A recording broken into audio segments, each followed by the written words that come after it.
तो इस क्वेश्चन में हमें दे रखा है कि एक एंडोथर्मिक रिएक्शन है, ए प्लस बी जो है वो सी बन रहा है, क्यू वैल्यू दे रखी है माइनस का E/4, ठीक है, और मासेस दे रखे हैं, इसका ए दे रखा है, इसका एम दे रखा है, इसका 2m दे रखा है, और काइनेटिक एनर्जी भी दे रखी है इनिशियली, है ना, और सेम डायरेक्शन में before collision, collision perfectly inelastic है, यानी दोनों चिपक जाएंगे sort of, thus forming a daughter nucleus C gets excited. अब दो तो रहे ही नहीं, वो तो एक ही बन गया सॉर्ट ऑफ, तो चिपकने वाली बात तो बोलना तो सेंसलेस है, मतलब लेकिन मैक्सिमम एनर्जी जो है वो लॉस हो रही है बेसिकली, दस फॉर्मिंग डॉक्टर न्यूक्लियस, डॉक्टर कह रहा हूँ, डॉटर न्यूक्लियस सी, और सी जो है वो सारा एनर्जी जो न्यूक्लियर एनर्जी निकला है उसको एब्जॉर्ब कर लेता है। तो पूछा है कि डॉटर न्यूक्लियस का काइनेटिक एनर्जी कितना होगा, इसको आंसर को टिक तो नहीं करना चाहिए, तो ये हमें 3-4 सवाल पूछे गए हैं, ठीक है। तो क्वेश्चन थोड़ा एग्जामिन कर लेते हैं, क्या सिनेरियो है उसको देख लेते हैं। तो ये ए जो है इसका है मास m, और ये बी से जो है वो टकराएगा जिसका मास जो है वो 2m है, और इसका जो एनर्जी है वो दे रखा है 2e, और इसका जो काइनेटिक एनर्जी है that is given as E, और ये इनइलास्टिक कोलिजन में जाएंगे और C बन जाएगा, ठीक है। अब क्योंकि ये एंडोथर्मिक रिएक्शन है, तो एंडोथर्मिक में क्या होता है, एंडोथर्मिक में Q वैल्यू नेगेटिव होती है, जो दे भी रखा है इन्होंने, कितनी है Q वैल्यू, माइनस का E/4 है, और Q वैल्यू अगर तुम्हें याद हो तो Q वैल्यू कितनी होती है, तो Q वैल्यू होती है mass of reactant minus mass of product into में C²। तो mass of reactant minus mass of product अगर ये नेगेटिव है, it means mass of product जो है वो ग्रेटर है, तो मास ऑफ प्रोडक्ट यहाँ पे 3m से ज्यादा होगा, तो कुछ ना कुछ मास जो है वो क्रिएट होगा, बट मास बहुत ज्यादा क्रिएट नहीं होता है, मास जो क्रिएट होता है वो बहुत ही हल्का सा ही होता है, ठीक है। तो कुछ प्रैक्टिकल पर्पज के लिए हम उस इंक्रीमेंट को इग्नोर कर सकते हैं, कुछ पर्पज के लिए हम नहीं इग्नोर कर पाएंगे, देखेंगे किस वाले केस में इग्नोर कर सकते हैं, किस वाले केस में इग्नोर नहीं कर पाएंगे, ठीक है। जब भी मैंने तुम्हें बता रखा है फंडा, जब भी तुम C स्क्वायर से मल्टीप्लाई करते हो किसी भी क्वांटिटी को, तो हल्के छोटे छोटे मास को भी तुम्हें कंसीडर करना पड़ेगा, तो तुम ऐसे नहीं कर सकते हो कि उस मास का में उसको तुम इग्नोर कर दोगे। लेकिन अगर तुम सिंपली उसका स्पीड निकाल रहे हो, मोमेंटम निकाल रहे हो, तो उस मास को फिर तुम इग्नोर कर सकते हो, क्योंकि वो मास का वैल्यू बहुत ही कम होता है, और वो अगर नॉर्मल स्पीड v वगैरह से मल्टीप्लाई होगा तो उसका कुछ भी रिजल्ट अल्टीमेटली नहीं बनेगा, ठीक है। वो चेक करेंगे कब कर सकते हैं कब नहीं कर सकते, ठीक है। अब यहाँ पे देखो जरा क्या कहानी है, Q वैल्यू दे रखी है हमें माइनस का E/4 दे रखा है, ठीक है, वो तो बाद में कहानी होगी, पहले तो मोमेंटम कंजर्व तो रहेगा, मोमेंटम कंजर्वेशन हम लगा सकते हैं यहाँ पर, ठीक है। तो मोमेंटम कंजर्वेशन अगर मैं लगाऊं तो मोमेंटम क्या होता है, तो हम लिखेंगे P initial is equal to P final, पहले तो इस चीज को अप्लाई करते हैं ताकि हमें इसका एनर्जी फाइनली मालूम पड़ जाए, इनका एनर्जी मालूम है तो इस मोमेंटम कंजर्व करें तो इसका भी एनर्जी निकल करके आ जाएगा, इसका काइनेटिक एनर्जी निकल करके आ जाएगा, ठीक है। तो एक क्वेश्चन तो काइनेटिक एनर्जी पूछ रखा है, तो वहां से आंसर आ जाएगा अपना, ठीक है।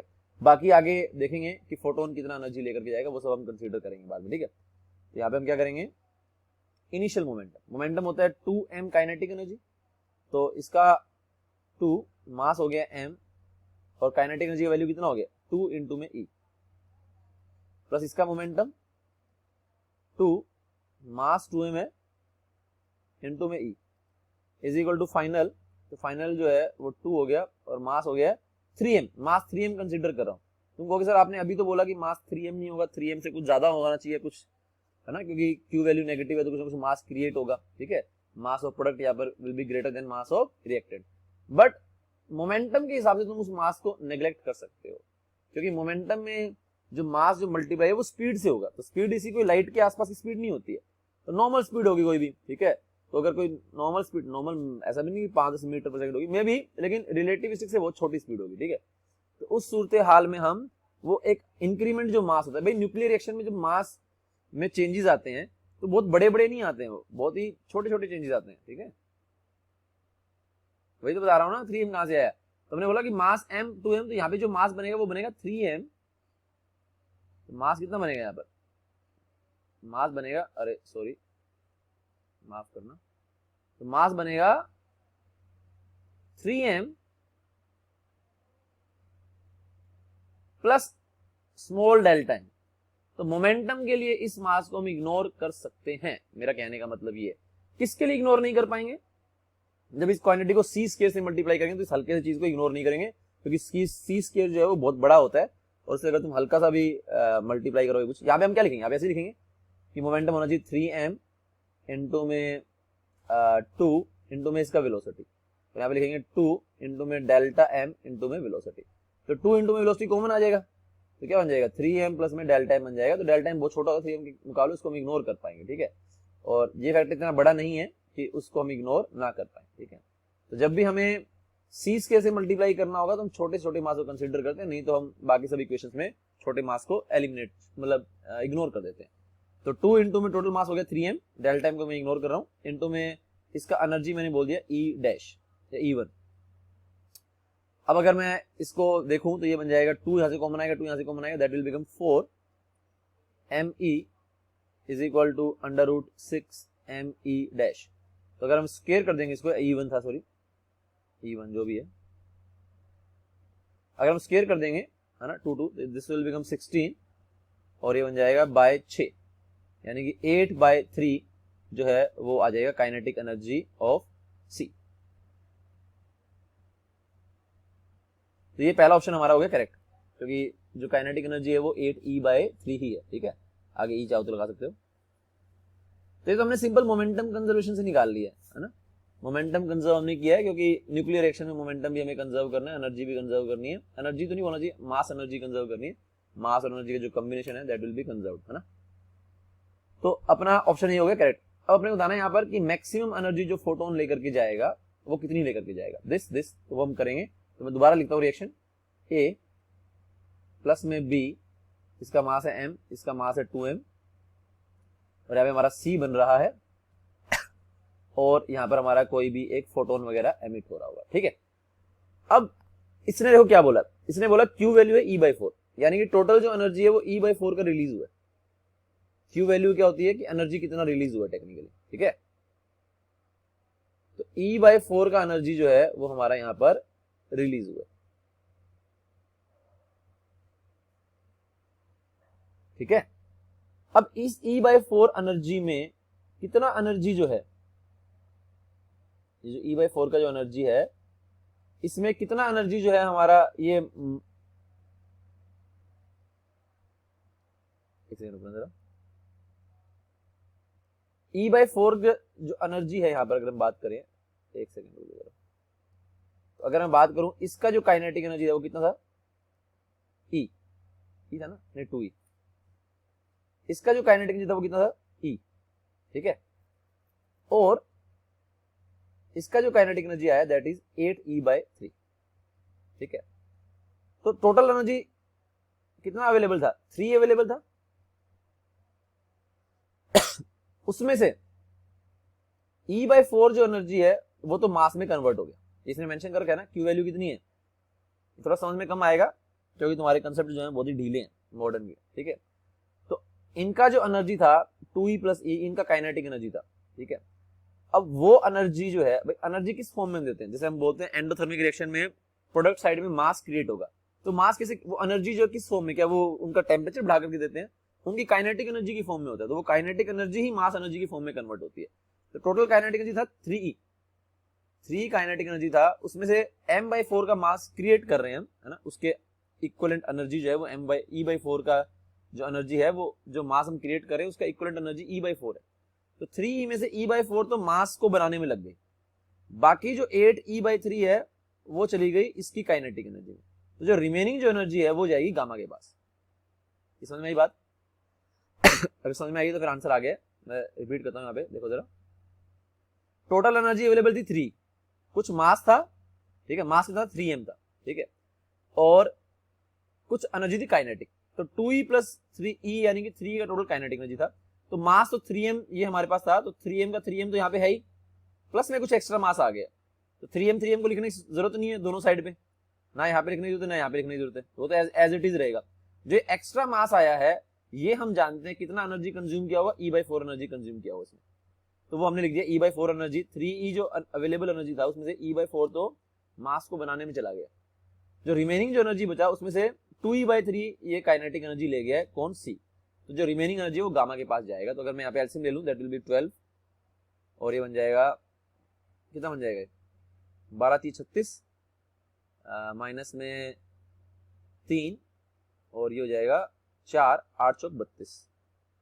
तो 32 और 3 35, 36 में से 35 गए दैट विल बी 1। तो जो E जो गामा के पास जाएगा दैट विल बी E/12। तो हमारा आंसर कौन सा आ जाएगा, सी ऑप्शन करेक्ट हो जाएगा। ठीक है, तो ये दो इसके आंसर आ गए हैं। ठीक है, अगर कोई डाउट है तो पूछ सकते हो, नहीं तो फिर हम अगले क्वेश्चन की ओर प्रोसीड करते हैं। किसी भी तरह का डाउट हो तो पूछ लो, नहीं तो हम अगले क्वेश्चन की ओर प्रोसीड करते हैं। समझ में नहीं आया ये? आया समझ में किसी के? तो मोमेंटम कंजर्व किया, उसमें हमने इस मास को इग्नोर कर दिया, क्योंकि मोमेंटम कंजर्व हम जब करेंगे तो जो वेलोसिटी आएंगी वो रिलेटिविस्टिक वेलोसिटी से बहुत कम होंगी। तो वेलोसिटी अगर कम आ रही है रिलेटिविस्टिक से, तो उस छोटे से मास को इग्नोर किया जा सकता है। ठीक है, एनर्जी हम जब भी एंडोथर्मिक रिएक्शन करते हैं, एनर्जी से मास क्रिएट करते हैं, तो वो energy is always in the form of kinetic energy. वही एनर्जी मास एनर्जी में तब्दील होता है। 3m + 8m क्यों लिखा है सर आपने? 3m + 8m कहां लिखा है मैंने? 3m 8m नहीं है, डेल्टा m है। ये डेल्टा m है मेरी माँ कशिश, ये डेल्टा m है। तो ये डेल्टा यानी कि स्मॉल, छोटा सा m है, तो उसको हम इग्नोर कर सकते हैं। ठीक है, मोमेंटम कंजर्वेशन के अंदर तो टोटल जो एनर्जी था that was 3, total energy 3E available था, जिस 3E एनर्जी में से E/4 एनर्जी अपना कंज्यूम हो गया मास को क्रिएट करने में। अब क्या सारा एनर्जी मास को क्रिएट करने में जो कंज्यूम है, उसके अलावा जो एनर्जी है वो सारा गामा को दे दें? नहीं, क्योंकि मोमेंटम भी कंजर्व करना है। हालांकि गामा भी लाइट रे मोमेंटम लेके जाता है, बट उसका मोमेंटम नेग्लिजिबल होता है। ठीक है, तो यहाँ पर जो है, अब तुम ये वाले सवाल पूछते हो सर आपने यहाँ पे गामा भी हो रहा है, तो गामा का मोमेंटम क्यों नहीं लिया? तो लाइट रे का मोमेंटम भी इनके मुकाबले नेग्लिजिबल होगा, तो उसके मोमेंटम को यहाँ पे इग्नोर किया हमने। यहाँ पे दो मोमेंटम को इग्नोर किया है, एक तो जो एक्स्ट्रा मास क्रिएट हो रहा है उसको हमने इग्नोर किया। ठीक है ना, अगर हम यहाँ पे थोड़ा कैलकुलेट करने की कोशिश करें, E/4 एनर्जी का मास क्रिएट हो रहा है, तो दैट विल बी mc²। तो यहाँ पर हम देखेंगे तो m का वैल्यू कितना होगा, जो डेल्टा m जो है वो होगा E/4 c²। तो c तो बहुत ज्यादा होता है ना, c कितना होता है 3 × 10⁸, उसका स्क्वायर करोगे 10⁻16 चला गया। भाई कितना एनर्जी दी है तुमने, 10⁻16 जूल, इतना एनर्जी थोड़ी दिया होगा, एनर्जी तो बहुत लिमिटेड होगा, और उसको तुम इससे डिवाइड करोगे दैट विल बी नेग्लिजिबल। तो न्यूक्लियर रिएक्शन में जब भी मास बनते हैं, भाई मैंने तुम्हें क्या बताई थी, जब मैंने स्टार्टिंग में क्लास ली थी न्यूक्लियर की, तो मैंने क्या बोला था कि अगर हम एक बेंच को गायब कर पाए, तो एक बेंच को गायब करेंगे तो इतना एनर्जी निकल जाएगा क्लासरूम का कि पूरा इंडिया को हम 1 महीने के लिए रन कर सकते हैं, एनर्जी काफी रहेगी। 1 किलो बोला था मैंने, एक बेंच भी नहीं बोला था। एक बेंच में तो पूरा वर्ल्ड तुम रन कर सकते हो अगर इस पूरे को कन्वर्ट कर पाओ। लेकिन कन्वर्ट करने का तरीका क्या होता है, मास को एनर्जी में कन्वर्ट करने का तरीका सिर्फ और सिर्फ न्यूक्लियर रिएक्शंस होती हैं। तो उसमें जो मासेस में जो चेंजेस होते हैं वो बहुत ही छोटे छोटे मासेस में चेंजेस होते हैं, कि तुमने हीलियम का न्यूक्लियस बनाया, 2 प्रोटॉन 2 न्यूट्रॉन लेकर के, तो हल्का सा बाइंडिंग एनर्जी रिलीज हुआ है। ठीक है तो मासेस में जब भी मासेस बनते हैं या मासेस कम होते हैं तो वो बहुत छोटा होता है, तो मोमेंटम कंजर्वेशन में यू कैन इग्नोर इट। ठीक है, तो उसको हमने इग्नोर कर दिया, उससे हमने इसका काइनेटिक एनर्जी निकाल लिया, मोमेंटम इसका फोटोन का इग्नोर करके, और इसका जो एक्स्ट्रा मास क्रिएट हुआ है उसका मोमेंटम इग्नोर करके।